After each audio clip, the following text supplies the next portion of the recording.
ఒక చిరు వ్యాపారి తాను చేసుకున్న ఆత్మ బలిదానం ఒక దేశాన్ని నిద్రలేపింది. టునీషియాలో అగ్ని రాజేసింది.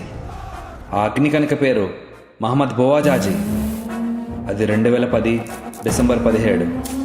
26 ఏళ్ల బోవాజాజీ తనకున్న ఏకైక జీవనాధారం తనకున్న తోడుబండి మాత్రమే. కానీ అవినీతి, అవమానం, పోలీసుల దౌర్జన్యం దాన్ని లాక్కున్నాయి. చివరికి తన ఆత్మగౌరవాన్ని కూడా దోచుకున్నారు.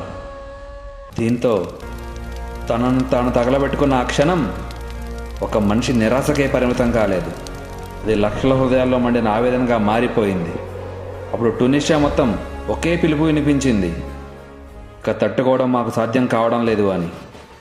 జాన్ 4 బోవాజాజీ మరణించాడు. ఆ మంట ఒక శరీరాన్ని కాల్చలేదు, ఒక జాతి ఆత్మను రగిలించింది. ఎక్కడో మారుమూల ప్రాంతంలో మొదలైన అగ్ని తుఫానుగా మారి ప్రెసిడెంట్ గేట్ల వరకు దూసుకు వెళ్ళింది. ఏళ్ల తరబడి నిశ్శబ్దంతో ఉండిపోయిన ప్రజలు ఒక్కసారిగా గర్జించారు.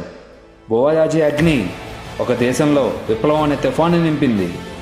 జాన్ 14, 2011 వాళ్ళ ప్రెసిడెంట్ దేశాన్ని వదిలి పారిపోయాడు. 28 రోజుల్లో 23 ఏళ్ల నియంత కూలిపోయాడు. తుపాకీలు లేకుండా, యుద్ధాలు లేకుండా ప్రజల శబ్దమే అతన్ని తుడిచివేసింది. ఈ ప్రజా ఉద్యమంని ప్రపంచం అరబ్ స్ప్రింగ్ అంటుంది. ఎందుకంటే నియంతల చలికాలం ముగిసి ప్రజాస్వామ్యం అనే వసంతం వస్తుందని ప్రజలు నమ్మారు కాబట్టి. మన నెక్స్ట్ ఎపిసోడ్లో అరబ్ స్ప్రింగ్ ఉద్యమం ఈజిప్ట్ని ఎలా కదిలించిందో చూద్దాం. Till then please subscribe.